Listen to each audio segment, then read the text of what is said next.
ಅವನಿಗೆ ಕರ್ಕೊಂಡು ಹೋಗುವಾಗ ಅವನಿಗೆ ಅವಳ ಹತ್ರ ಲೈಂಗಿಕ ಕ್ರಿಯೆ ಮಾಡುವಾಗ ಅವನಿಗೆ ಇಷ್ಟ ಇತ್ತು. ಈಗ ಇಷ್ಟ ಇಲ್ಲ ಅಂತ ಹೇಳಿದ್ರೆ ಅದಕ್ಕೆ ಅರ್ಥ ಎಂತ ಅಂತ ಕೇಳಿದ್ರು. ಇಲ್ಲ ಅಂತ ಹೇಳ್ತಾನೆ. ಹುಡುಗನಿಗೆ ಒಪ್ಪಿಗೆ ಇಲ್ಲದ ಇಷ್ಟೆಲ್ಲ ಆಗಿದೆ. ಅವನು ಒಪ್ಪಿಗೆ ನಮ್ಮ ಹತ್ರ ತಗೊಂಡು ಮಾಡಿಲ್ಲ, ಅವಳ ಹತ್ರ ತಗೊಂಡು ಅವನನ್ನು ನಂಬಿಸಿ ಮಾಡಿದ್ದಾಳೆ. ನಂಬಿ ಅವರನ್ನು ಕಳಿಸ್ತೇವೆ. ಇಂಥ ಹುಡುಗರು ಅವರನ್ನಲ್ಲಿ ಮೈಂಡ್ ವಾಶ್ ಮಾಡ್ತಾರೆ, ಈ ಥರ ನಂಬಿಸ್ತಾರೆ ಅಂತ ನಮಗೆ ಇದ್ರ ತಲೆಯಲ್ಲಿ ಇರುವುದಿಲ್ಲ. ಅದು ತಾಯಿಯಾದವಳಿಗೆ ಗೊತ್ತಲ್ಲಿ. ಒಬ್ಬರು ಪ್ರಶ್ನೆ ನಮ್ಮ ಹತ್ರ ಕೇಳ್ತಾರೆ, ತಾಯಿಯಾದವಳಿಗೆ ಗೊತ್ತಿಲ್ವಾ ಅವರ ಮೇಲೆ ಹೇಗೆ ನಂಬಿಕೆ ಇಟ್ಟಿರ್ತಾರೆ ಅಂತ. ನಮಗೆ ಮಕ್ಕಳ ಮೇಲೆ ಡೌಟ್ ಇರುವುದಿಲ್ಲ ಸರ್. ಅದಕ್ಕೋಸ್ಕರ ನಾನು ಧೈರ್ಯದಲ್ಲಿ ನಿಂತು ಏನೇ ಆಗಲಿ ಹೇಗೂ ನನ್ನ ಮಾನ ಮರ್ಯಾದೆ ಹೋಗಿ ಆಗಿದೆ.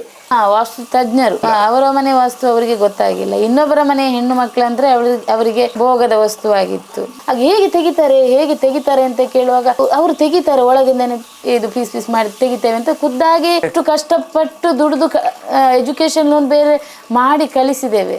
ಇವರಿಗೆ ಆಹಾರ ಆಗ್ಲಿಕ್ಕೆಲ್ಲ ನಾವು ಕಳಿಸಿದ್ವಿ. ಹಣ ಇರ್ಬೋದು, ಹಣದ ಬಲ ಇರ್ಬೋದು, ಎಲ್ಲ ರಾಜಕಾರಣಿಗಳು ಎಲ್ಲರೂ ಇರ್ಬೋದು ಸಪೋರ್ಟು. ನನಗೆ ಯಾರು ಇಲ್ಲ.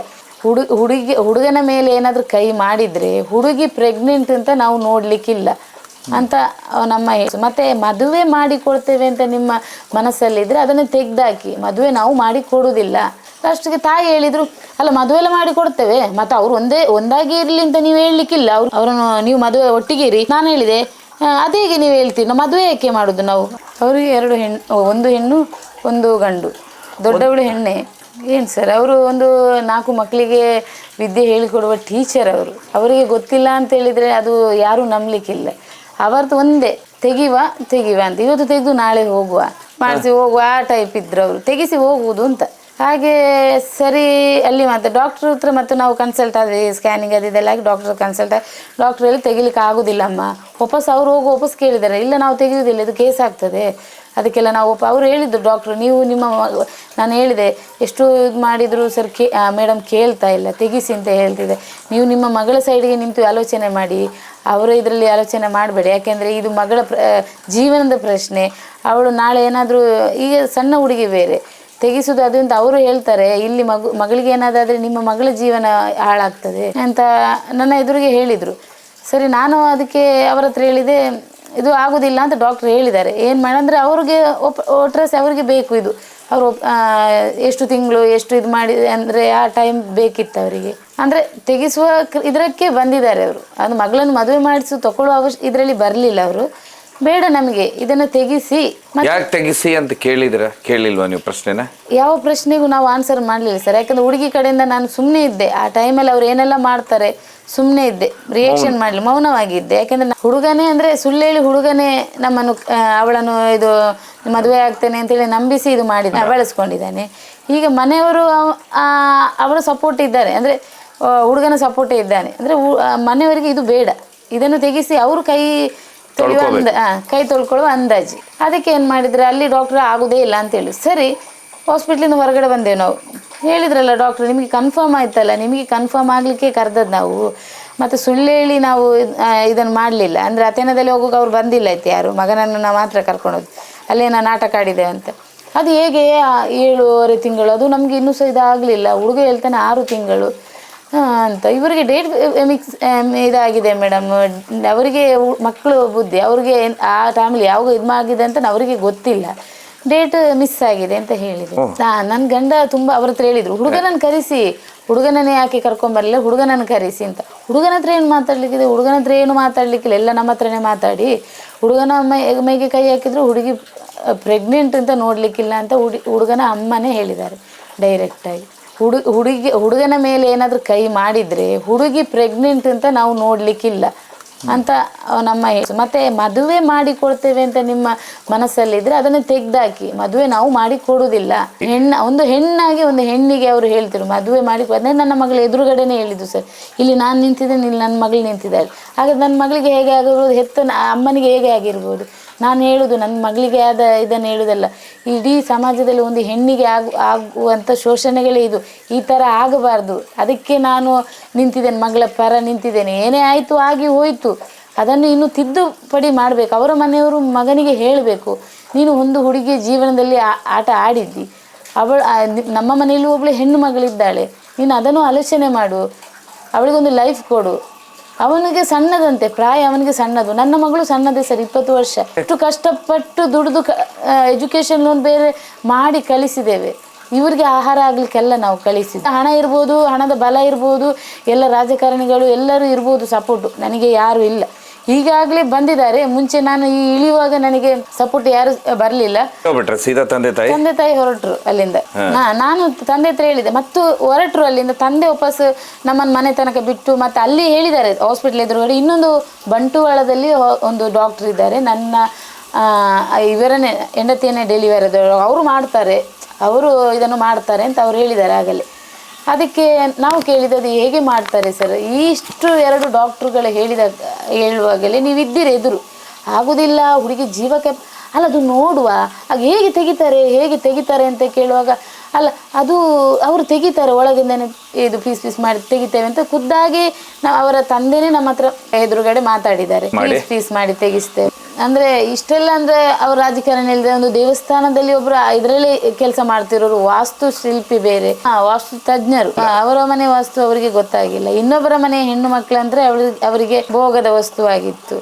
ಆ ಟೈಮಲ್ಲಿ ಅವ್ರು ಆಲೋಚನೆ ಮಾಡಬೇಕಿತ್ತು, ನನ್ನ ಮನೆಯಲ್ಲೂ ಎಂದು ಹೆಣ್ಣು ಮಗಳಿದ್ದಾಳೆ, ಈ ಮಗಳು ಹಾಗೆ ಅಂತ. ಅಲ್ಲಿ ಅವರು ಅರ್ಥ ಮಾಡ್ಕೊಳ್ಳಿಲ್ಲ. ಸರಿ ಬಂಟ್ವಾಳದಲ್ಲಿದ್ದಾರೆ ಅಂತ, ಸರಿ ನಾವು ಮನೆಗೆ ಹೋದು ವಾಪಸ್ ಸಂಜೆ ಕಾಲ್ ಮಾಡಿ ಪೀಸ್ ಮಾಡಿ ತೆಗಿಲಿಕ್ಕೆ ಆಗ್ತದೆ ಅಂತ. ನನ್ನ ಮಗಳ ಜೀವನ ಅವರ ಕೈಯಲ್ಲಿ, ಅವರಿಗೆ ಅದು ಲೆಕ್ಕ ಇಲ್ಲ. ಒಟ್ರಾಸ್ ಇವ್ರದ್ದು ಹೋಗಿ ಇವರು ಕೈ ತೊಳ್ಕೊಂಡ್ರೆ ಸಾಕು ಅಷ್ಟೇ. ಅದ ನಂತರ ವಾಪಸ್ ಹೋದ್ರು, ವಾಪಸ್ ಕಾಲ್ ಮಾಡಿದ್ರು, ಬಂಟ್ವಾಳದಲ್ಲಿ ಅದೇ ನಾವು ಹೇಳಿದ ಡಾಕ್ಟರ್ ಇದ್ದಾರೆ, ನೀವು ಬರ್ತೀರಾ ಅಂತ. ಸರ್ ಅದಕ್ಕೆ ನಾನು ಹೇಳಿದೆ, ಇಷ್ಟೆಲ್ಲ ನೀವು ಆಚೆ ಈಚೆ ಹೋಗಿ ಎಲ್ಲ ಡಾಕ್ಟರ್ಗಳ ಹತ್ರ ಆಯಿತು ನಿಮಗೆ ಬೇಕಾದಾಗೆ. ಈಗ ಅಲ್ಲಿ ಡಾಕ್ಟ್ರ್ ಹೇಳಿದ್ದಾರೆ, 2 ಡಾಕ್ಟ್ರು ಸಮೇತ ಹೇಳಿದ್ದಾರೆ, ಆಗೋದಿಲ್ಲ, 7.5 ತಿಂಗಳಾಗಿದೆ, ಇನ್ನು ಹೇಗೆ ನೀವು ತೆಗಿಸ್ತೀರಿ, ವಾಪಸ್ ಹೇಗೆ ತೆಗಿಸ್ಲಿಕ್ಕೆ ಹೋಗ್ತೀರಿ, ನಾನು ಇದಕ್ಕೆ ರೆಡಿ ಇಲ್ಲ ಅಂತ ಹೇಳಿದೆ. ಅಲ್ಲ, ಒಂದು ಬಂದು ನೋಡು, ಒಮ್ಮೆ ಡಾಕ್ಟ್ರು ನೋಡಲಿ. ಅದಕ್ಕೆ ಲಾಸ್ಟಿಗೆ ನನಗೆ ಇಷ್ಟವರೆಗೆ ನಾನು ತಾಳ್ಮೇಲೆ ಇದ್ದೆ. ಅವರಿಗೆ ರಿಯಾಕ್ಷನ್ ಇಲ್ಲಿವರೆಗೆ ನಾನು ಅವರ ಮನಸ್ಸಲ್ಲಿ ಏನಿದೆ, ಅವರು ಏನೆಲ್ಲ ರಿಯಾಕ್ಷನ್ ಮಾಡ್ತಾರೆ ಅಂತ ಸಾಕ್ಷಿಗಳನ್ನು ನಾನು ಸಂಗ್ರಹಿಸಿಕೊಂಡಿದ್ದೇನೆ. ಅಂದರೆ ಅವರ ಡಾಕ್ಟರ್ ಹತ್ರ ಏನು ಎಲ್ಲ ಇದೆ ಸರ್, ಎಲ್ಲ ಇದೆ, ಡಾಕ್ಯುಮೆಂಟ್ಸ್ ಇದೆ. ಹಾಗೆ ಲಾಸ್ಟಿಗೆ ಅಂದರೆ ಆಯಿತು ಬಂಟ್ವಾಳದಲ್ಲಿ ಬನ್ನಿ ಅಂತ, ನಾನು ಈಗಲೇ ಕಾರ್ ಮಾಡಿ ಕಳಿಸ್ತೇನೆ, ನೀವು ಬಂಟ್ವಾಳಕ್ಕೆ ಬನ್ನಿ. ನಾನು ಹೇಳಿದೆ, ಇಷ್ಟೊತ್ತು ಮಗಳು ಆಚೆ ಈಚೆ ಹಾಸ್ಪಿಟ್ಲ್ ಅಂತ ಸಂಜೆ ತನಕ ಆಗಿದೆ, ಅವಳಿಗೂ ಸುಸ್ತಾಗಿರುತ್ತೆ, ನೀವು ಆಲೋಚನೆ ಮಾಡಿ ವಾಪಸ್ ಬಂಟ್ವಾಳಕ್ಕೆ ಬನ್ನಿ ಅಂತ ಹೇಳಿದರೆ, ಅವಳು ಒಂದು ಹೆಣ್ಣಲ್ವಾ, ಅಲ್ಲ ನಮಗೂ ಅರ್ಥ ಆಗುತ್ತೆ, ನಾವು ಕಾರ್ ಮಾಡಿ ಕಳಿಸ್ತೀವಿ, ನೀವೇನು ಇದು ಮಾಡಿಬಿಡಿ ಅಲ್ಲಿಗೆ ಬನ್ನಿ ಅಂತ. ನಾನು ಅಷ್ಟೊತ್ತಿಗೆ ನಾನು ಇದ್ದಿದ್ದವಳು, ನಾನು ಆಗ ರ್ಯಾಶ್ ಆದೆ. ನೀವೆಲ್ಲದಕ್ಕೂ ಇದು ಮಾಡ್ತೀರಿ, ಮದುವೆಗೆ ಯಾಕೆ ಒಪ್ಪುವುದಿಲ್ಲ ಕೇಳಿದೆ. ಅಂದರೆ ಮಗಳನ್ನು ಬಂಟ್ವಾಳಕ್ಕೆ ಕರೆಸಲಿಕ್ಕೆ ಗೊತ್ತಿಲ್ಲ. ಅದಕ್ಕೆ ಅಲ್ಲಿ ನನಗೆ ಸಿಟ್ಟು ಬಂತು. ಇಷ್ಟೆಲ್ಲ ಡಾಕ್ಟ್ರು ಹುಡುಗಿಗೆ ಅಪಾಯ ಇದೆ, ಇದು ತೆಗಿಸಿದ್ರೆ ಅವಳ ಜೀವಕ್ಕೆ ಅಪಾಯ ಇದೆ ಅಂತ ಹೇಳ್ತಿದ್ದಾರೆ, ಇನ್ನೂ ಸಹ ಇವರು ತೆಗಿಸೋದ್ರಲ್ಲೇ ಇದ್ದಾರಲ್ಲ ಅಂತೇಳಿ ಅಲ್ಲೂ ನನಗೆ ತುಂಬಾ ಇದಾಯಿತು. ನಾನು ರ್ಯಾಶ್ ಆದೆ. ನಾವೆಲ್ಲಿಗೂ ಬರೋದಿಲ್ಲ, ನೀವು ಯಾಕೆ ಮದುವೆದು ವಿಚಾರ ಯಾಕೆ ತೆಗೆಯುವುದಿಲ್ಲ, ತೆಗಿಸೋದು ಅಂತ ಹೇಳ್ತೀರಲ್ಲ, ಅಲ್ಲಿ ಹುಡುಗಿ ಇದನ್ನೇ ಯಾಕೆ ನೀವು ಆಲೋಚನೆ ಮಾಡೋದಿಲ್ಲ ಅಂತೇಳಿ ನಾನು ರ್ಯಾಶ್ ಆಗಿ ನಾನು ಫೋನ್ ಇಟ್ಟೆ. ಸ್ವಲ್ಪದಾಗ ಹುಡುಗನ ಫೋನ್ ಸಹ ಬಂತಲ್ಲಿ, ಆಂಟಿ ನಾನು ಸುಸೈಡ್ ಮಾಡ್ಕೊಳ್ತೇನೆ ಅಂದರೆ. ಅವರು ನಮ್ಮೊಟ್ಟಿಗೆ ಬಂದದ್ದು ಗೊತ್ತಿಲ್ಲ ಹುಡುಗನಿಗೆ, ತಂದೆ ತಾಯಿಗೆ ವಿಷಯ ಗೊತ್ತಿದೆ ಅಂತ ಹುಡುಗನಿಗೆ ಗೊತ್ತಿಲ್ಲ, ನಾನೆಲ್ಲ ಹೇಳಿದ್ದೇನೆ ಅವರಿಗೆ ಅಂತ ಇವನಿಗೆ ಗೊತ್ತಿಲ್ಲ. ಇವನು ಫೋನ್ ಮಾಡಿ, ಅಪ್ಪ ಬರಲಿಲ್ಲ, ನಾನು ಸುಸೈಡ್ ಮಾಡ್ಕೊಳ್ತೇನೆ, ನೀನು ಹೋಗಿ ಸುಸೈಡ್ ಮಾಡ್ಕೊ ಅಂತ ಹೇಳಿದೆ. ಸುಸೈಡ್ ಮಾಡ್ಕೊಳ್ಬೇಕಾದದ್ದು ನಾವು ಇಲ್ಲಿ ಸುಸೈಡ್ ಹೆಣ್ಣಿನ ತಾಯಿ, ಒಂದು ಹೆಣ್ಣಿನ ಇದನ್ನು ನೋಡ್ಕೊಂಡು ಸುಸೈಡ್ ಮಾಡ್ಕೊಳ್ಬೇಕಾದದ್ದು ನಾನು, ನೀನು ಯಾಕೆ ಸುಸೈಡ್ ಮಾಡ್ಕೊಳ್ತಿ, ಹೋಗಿ ಸಾಯಿ ಅಲ್ಲಿ ಅಂತೇಳಿ ಫೋನ್ ಕಟ್ ಮಾಡಿದೆ. ಇವಾಗ ವಾಪಸ್ ತಂದೆಗೆ ಫೋನ್ ಮಾಡಿದೆ, ನಿಮ್ಮ ಮಗ ಈಗೀಗೆ ಫೋನ್ ಮಾಡಿ ಹೇಳ್ತಿದ್ದೆ ನಾನು ಸುಸೈಡ್ ಮಾಡ್ಕೊಳ್ತೇನೆ ಅಂತ. ಅದಕ್ಕೆ ತಂದೆ ಹೇಳಿದರು ಹೌದಾ ಅಂತೇಳಿ ಫೋನ್ ಮಾಡೋದು, ಇವನು ಸ್ವಿಚ್ ಆಫ್ ಮಾಡಿದ್ದಾನೆ, ಸ್ವಿಚ್ ಆಫ್ ಮಾಡಿ ಕೂತಿದ್ದಾನೆ. ತಂದೆ ಕೂಗ್ತಾರೆ ನಂತರ ಫೋನ್ ಮಾಡಿ, ಅಷ್ಟು ಕನಿಕರ ಇದ್ದವರು ಮಕ್ಕಳ ಮೇಲೆ ಇನ್ನೊಂದು ಹೆಣ್ಣು ಮಗು ಅಂತ ಹೇಳುವಾಗ ಇವರು ಹೇಗೆ ಅಷ್ಟು ಇದು ಮಾಡಿ. ನನ್ನ ಮಗಳಲ್ಲ ಅವರಿಗೆ, ಮಗಳು ಅಂತ ಹೇಳ್ತಾರೆ. ಆಗ ನನ್ನ ಮಗಳ ಇದು ಪರಿಸ್ಥಿತಿ ಅವ್ರಿಗೆ ಅರ್ಥ ಆಗಲಿಲ್ಲ, ಕಾಟಾಚಾರಕ್ಕೆ ಅಷ್ಟು. ಸರಿ ಹಾಗೆ ಆಯಿತು. ನಾನು ಸೀದಾ ಪೊಲೀಸ್ ಸ್ಟೇಷನ್, ಇವನು ಸುಸೈಡ್ ಮಾಡ್ಕೊಳ್ತಾನೆ ಅಂತ ಹೇಳ್ತಾನೆ. ನಾಳೆ ನನ್ನ ಮಗಳಿಗೂ ಅಲ್ಲಿ ಗಂಡ ಇಲ್ಲದಾಗೆ ಆಗ್ತದೆ, ಮಗುವಿಗೆ ತಂದೆ ಇಲ್ಲದಾಗೆ ಆಗ್ತದೆ, ಇವರಿಗೂ ಇನ್ನು ಮಕ್ಕಳು ಹೋದ್ರು ಅಂತ ನಮ್ಮ ಹತ್ರ ಇನ್ನೂ ಇದು ಮಾಡ್ತಾರೆ ಅಂತೇಳಿ ಹೋಗಿ ಪೊಲೀಸ್ ಸ್ಟೇಷನ್ಗೆ ಹೋದೆ, FIR ಹಾಕ್ಲಿಕ್ಕೆ ಹೋದೆ. ಅಲ್ಲಿ ಹೋದೆ, ಅವರು ಮನೆಗೆ ಹೋಗಿ ಪೊಲೀಸರು ಅವನನ್ನು, ನಾನು ನಿಮ್ಮ ಹತ್ರ ಇಷ್ಟು ಮೇಲೆ ಹೇಳಿದ್ದೇನೆ, ಅವನ ಮದುವೆ ಮಾಡಿ ಕೊಡ್ತೇನೆ ಹಾಗೆ ಆದರೂ ಸಹ ನೀವು ಪೊಲೀಸ್ ಸ್ಟೇಷನ್ನಿಗೆ ಬಂದದ್ದು, ಅದು ನನಗೆ ತುಂಬ ಬೇಜಾರಾಯಿತು. ನಾನು ಹೇಳಿದೆ, ನಿಮ್ಮ ಮಗ ಎಂತ ಹೇಳಿದ್ದು, ಸುಸೈಡ್ ಮಾಡ್ಕೊಳ್ತೆ. ಅಲ್ಲಿ ನಾನು ಫೋನ್ ಮಾಡಿ ಹೇಳಿದ್ನಲ್ಲ, ಅವನು ಸಿಕ್ಕಿದ್ದಾನೆ ಅಂತ. ಇವತ್ತು ಸಿಕ್ಕಿದ್ದಾನೆ, ನಾಳೆ ಸುಸೈಡ್ ಮಾಡಿಕೊಂಡ್ರೆ ಅದು ನಮ್ಮ ಮೇಲೆ ಬರ್ತದೆ, ನಾವು ಅವನನ್ನು ಇದು ಮಾಡಿ ಸುಸೈಡ್ ಮಾಡ್ಕೊಳ್ಳಿಕ್ಕೆ ನಾವು ಇದು ಮಾಡಿದ್ದೇವೆ ಅಂತ ನೀವು ಹಾಕೋದಿಲ್ವಾ. ಅದಕ್ಕೆ ನಾನು FIR ಮಾಡಲಿಕ್ಕೆ ಬಂದದ್ದು.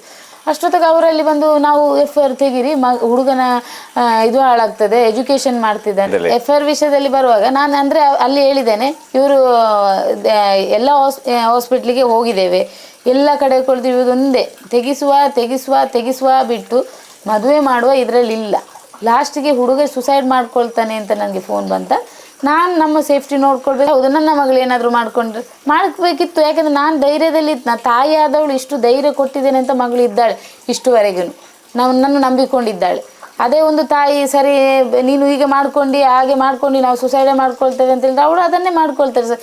ಇದೆಲ್ಲರೂ ಹೀಗೆ ಮಾಡ್ಕೊಂಡ್ರೆ ಮಕ್ಕಳಿಗೆ ಯಾರು ಇಲ್ಲಿ ಜೀವಕ್ಕೆ ಬೆಲೆ ಏನಿದೆ ಗೊತ್ತೆ. ಅವ ತಪ್ಪು ಮಾಡಿಕೊಂಡು ಹೋಗ್ತಾನೆ, ಹುಡುಗಿ ಇಲ್ಲಿ ಸಫರ್ ಹಾಕೊಂಡು, ಹುಡುಗಿ ಮನೆಯವರಾಗ್ಲಿ ಹುಡುಗಿಯರು ತಂದೆ ತಾಯಿ ಸಫರ್ ಆಗ್ತಾರೆ, ಎಲ್ಲ ಹೋಗ್ತಾರೆ. ಹುಡುಗನಿಗೆ ಧೈರ್ಯ, ನನಗೆ ಇನ್ನೂ ಸಹ ಜನ ಇದ್ದಾರೆ, ನಾನು ಮುಂದೆ ಹಿಂದೆ ಮಾಡಿದ್ರೆ ನಡೀತದೆ ಅಂತ. ಇನ್ನೊಂದು ಹುಡುಗಿಗೆ ಇದು ಆಗಬಾರ್ದು, ನನ್ನ ಮಗಳಿಗೆ ಆದದ್ದು ಇನ್ನೊಂದು ಹುಡುಗಿಗೆ ಇದು ಆಗಬಾರ್ದು ಸರ್. ಅದಕ್ಕೋಸ್ಕರ ನಾನು ಧೈರ್ಯದಲ್ಲಿ ನಿಂತು ಏನೇ ಆಗಲಿ ಹೇಗೂ ನನ್ನ ಮಾನ ಮರ್ಯಾದೆ ಹೋಗಿ ಆಗಿದೆ, ಪರವಾಗಿಲ್ಲ ಅಂತೇಳಿ ಎದ್ದು. ಇವತ್ತು ಕೇಳ್ಬೋದು ತಾಯಿ ಅಂತವಳು, ಅದು ತಾಯಿಯಾದವಳಿಗೆ ಗೊತ್ತಲ್ಲಿ. ಒಬ್ರು ಪ್ರಶ್ನೆ ನಮ್ಮ ಹತ್ರ ಕೇಳ್ತಾರೆ, ತಾಯಿಯಾದವಳಿಗೆ ಗೊತ್ತಿಲ್ವಾ?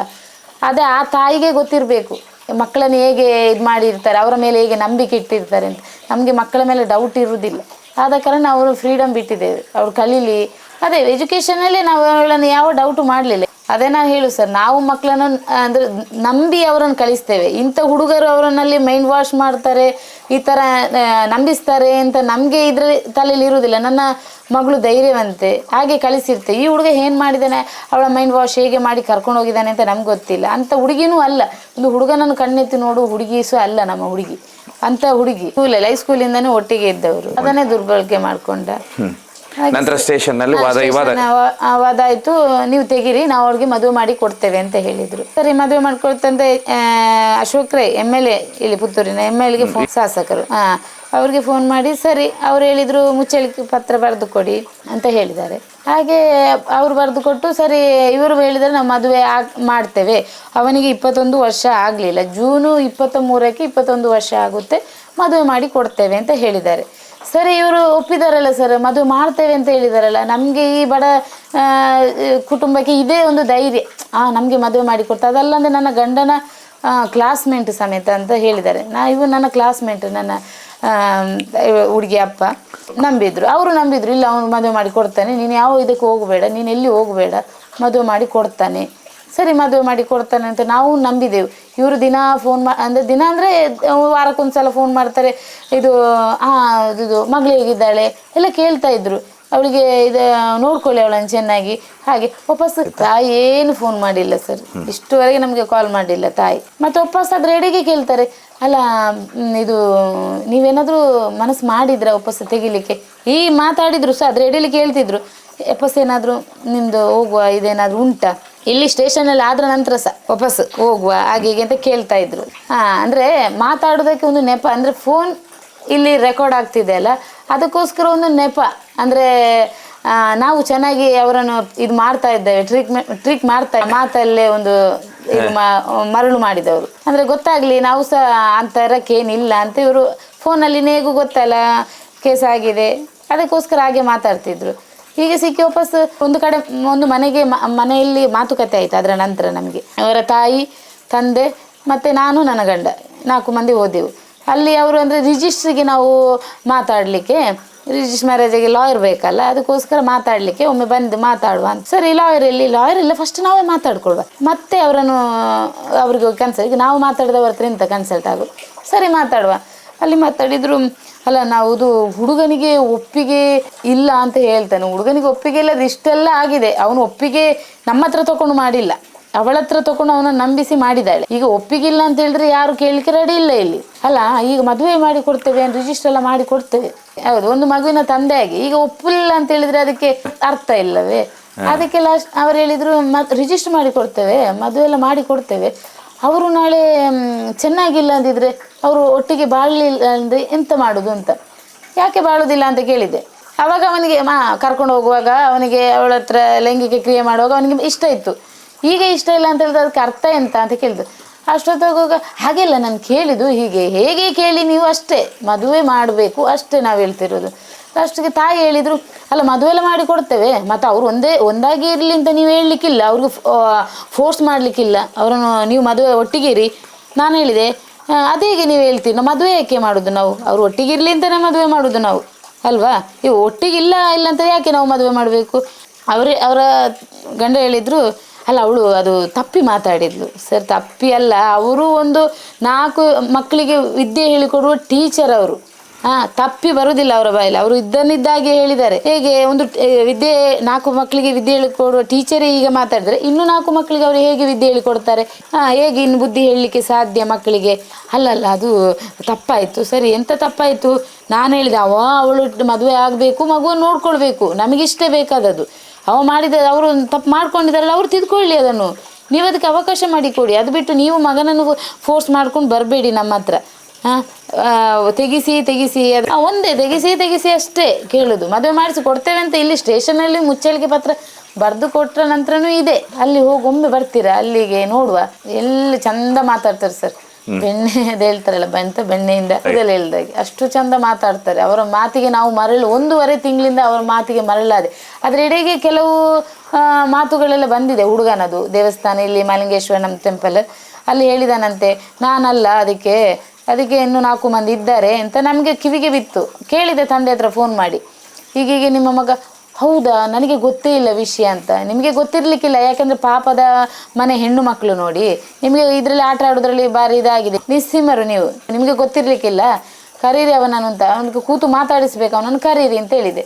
ಅಲ್ಲ ಮಾತಾಡಿಸುವ ಅವನಂತ ಹೇಳಿದೆ. ಅದೆಷ್ಟು 1.5 ತಿಂಗಳಂದರೆ ಒಂದು 2 ವಾರ ಮುಂಚೆ ನಾನೇನು ಹೇಳಿದೆ ಅವ್ರದ್ದು, ಕೂತು ಮಾತಾಡಿಸುವ ಹುಡುಗನನ್ನು ಹುಡುಗಿಯನ್ನು. ಯಾಕೆಂದರೆ ಇದಾದ ನಂತರ ಹುಡುಗಿ ಕೂತು ಮಾತಾಡಲಿಲ್ಲ.